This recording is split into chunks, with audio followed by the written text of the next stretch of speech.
करें।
देखें, आज इलेक्शन कमीशन की तरफ से 20 जो MNAs हैं उनको एक नोटिस मिला और इस वजह से जो 19 लोग थे उनकी तरफ से काउंसिल पेश हुए। मैं खुद बजाते खुद यहाँ पे आया, इलेक्शन कमीशन के सामने पेश हुआ। मेरा क्वेश्चन ये था कि आया ये रेफरेंस मेंटेनेबल है भी या नहीं है।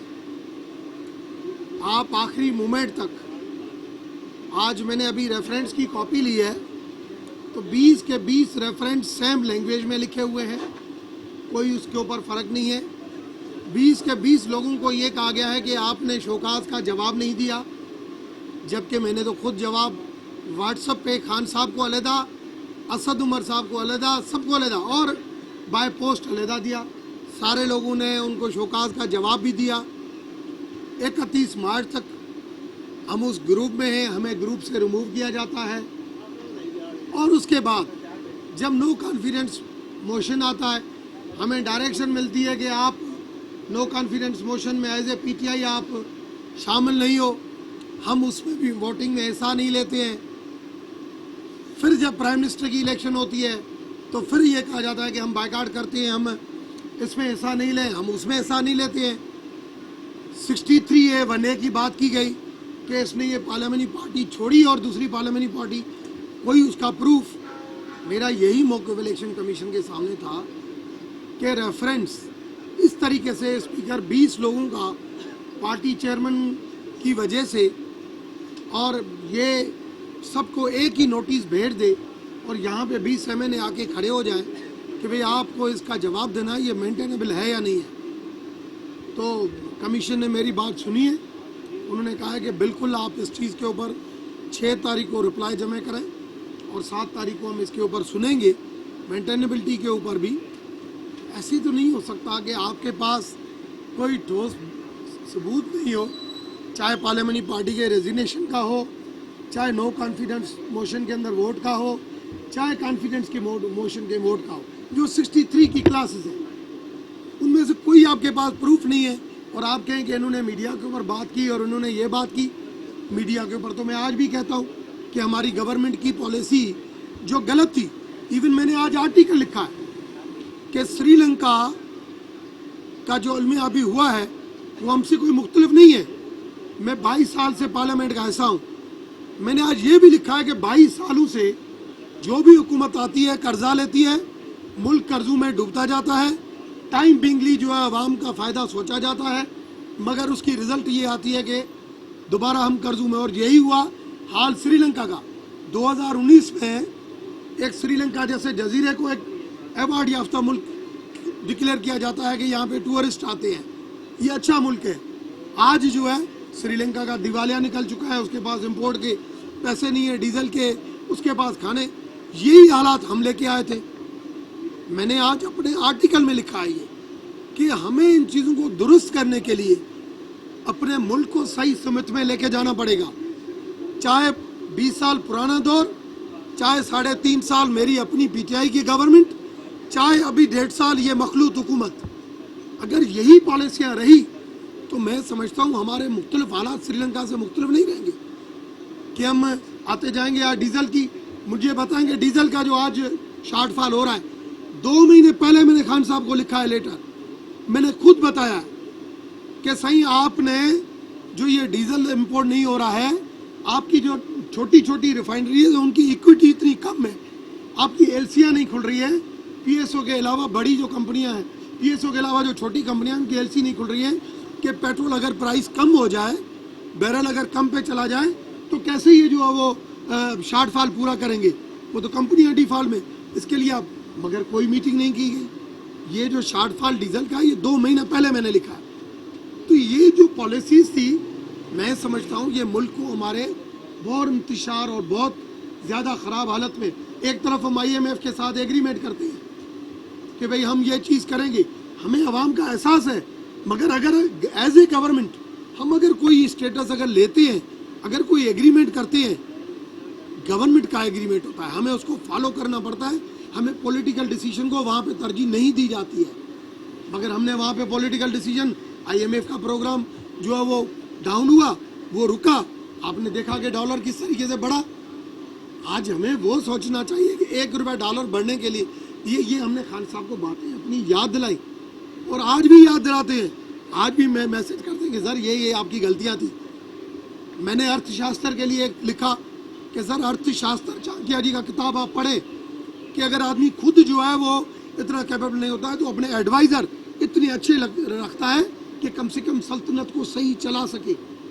ये इश्यूज थे जो मैं हमेशा 3.5 सालों में, इवन मैं जब नून लीग में था तब भी बातें करता था, 3.5 साल खान साहब के पास रहा, बहुत मरतबा रिटन में चीज़ें दी, बहुत मरतबा वर्बली बताई, ये हमारा कसूर था।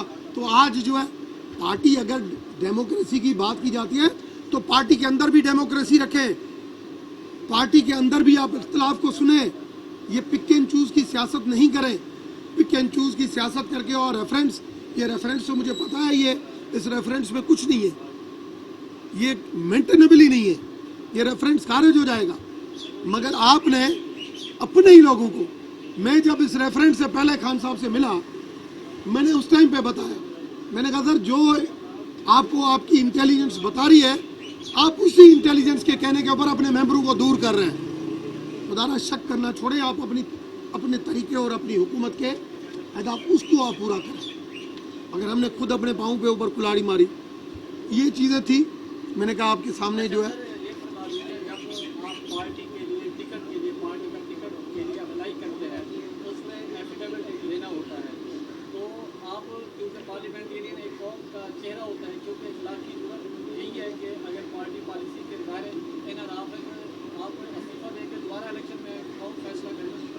देखें, मैंने पहले भी ये कहा था, अभी जब इस्तीफाओं का मामला आया कि पार्टी अगर इस्तीफा दे रही है, मैंने कहा अगर इस्तीफा अगर पार्टी देगी और उनकी इस्तीफा एक्सेप्ट होगी तो हम भी मगर पार्टी की गलत फैसलों के साथ हम नहीं जाएंगे। पार्टी जो कहती है कि भाई हम डेमोक्रेटिक सिस्टम, जो आरिफ अलवी साहब ने कहा, हमें कम से कम अंदर रहते हुए हमने असेंबली के अंदर आइन का भी कसम उठाया है कि हमें पाकिस्तान को पहले तरजीह देनी है, हम पाकिस्तान के खिलाफ फैसले नहीं करेंगे। क्या ये लेटर वाला जो हुआ डिप्लोमेटिक ब्लंडर, कितना इससे नुकसान हुआ है? कभी खान साहब ने सोचा कि मैं अपनी मफाद की खातिर ऐसा डिप्लोमेटिक ब्लंडर कर रहा हूँ?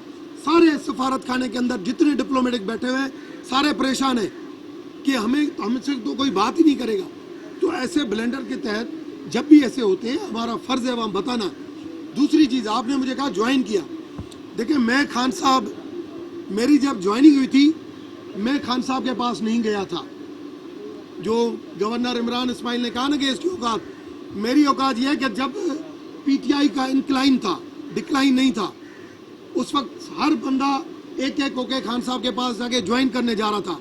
मगर मेरी एक वाहिद शर्त थी कि डॉक्टर रमेश की अपनी एक आइडियोलॉजी है, डॉक्टर रमेश अपनी कौम का लीडर है, डॉक्टर रमेश को पूरे खित्ते नहीं इंटरनेशनली पता है कि क्या होना चाहिए। मैं अपने व्यूज़ रखता हूँ।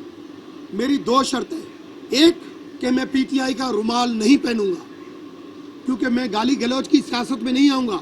इन 4.25 सालों के अंदर मुझे आप PTI का रुमाल नहीं देखेंगे, नहीं ज्वाइनिंग के टाइम पे, नहीं बाद में। दूसरा कि मैं खान साहब के पास नहीं जाऊंगा, खान साहब मेरे घर पे आएंगे अगर मुझे वो चाहते हैं मुल्क की खिदमत के लिए। खान साहब मेरे पास आए थे, मगर फिर भी मेरी पार्टी के लीडर है, मैंने उनके साथ काम किया, मुझे उसके लिए रेस्पेक्ट है क्योंकि मैं तमीज़ और तहजीब के दायरे से कभी नहीं निकलता हूँ, नहीं मुझे निकलना चाहिए। जो मैंने अपने बड़ों से सीखी है, मगर आप इस तरीके से गाली गलौज, मैंने जब ये चीज़ हुई शहबाज गिल वाली, मैंने खान साहब को लेटर लिखा है, ये इसके बाद की बात है कि सर मैं पीटीआई का हिस्सा हूँ, आपको इसके ऊपर एक्शन होना चाहिए। क्या उन्होंने एक्शन लिया? क्या ये गाली गलौज मदीना रियासत के ऊपर मेरी रिसर्च है। खान साहब रोज़ाना मदीना रियासत का नाम लेता है, मैं उन चीज़ों को अपनाता हूँ। मैं आखिरी पैगंबर की लाइफ को जितना मैंने पढ़ा है, जितना मैंने पहले दिन हमारी पीटीआई की गवर्नमेंट बनने के बाद मदीना रियासत के ऊपर आर्टिकल लिखा कि आप बार बार आखिरी नबी की बात करते हैं, उन्होंने सबको माफ़ किया था। मैंने नेल्सन मंडेला के ऊपर लिखा कि साउथ अफ्रीका में इतना अरसा उन्होंने जुल्म सहने के बाद उन्होंने कहा कि मुझे साउथ अफ्रीका के लिए बेहतर हालात चाहिए। मैं सबको कहता हूँ कि आए, एजुकेशन दें और सब आगे आए और मुल्क की बेहतरी के लिए काम करें।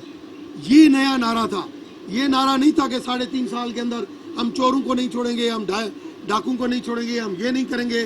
फिर सामने से जवाब आता था हम नालायकों को नहीं छोड़ेंगे, हम ये नहीं करेंगे। पार्लियामेंट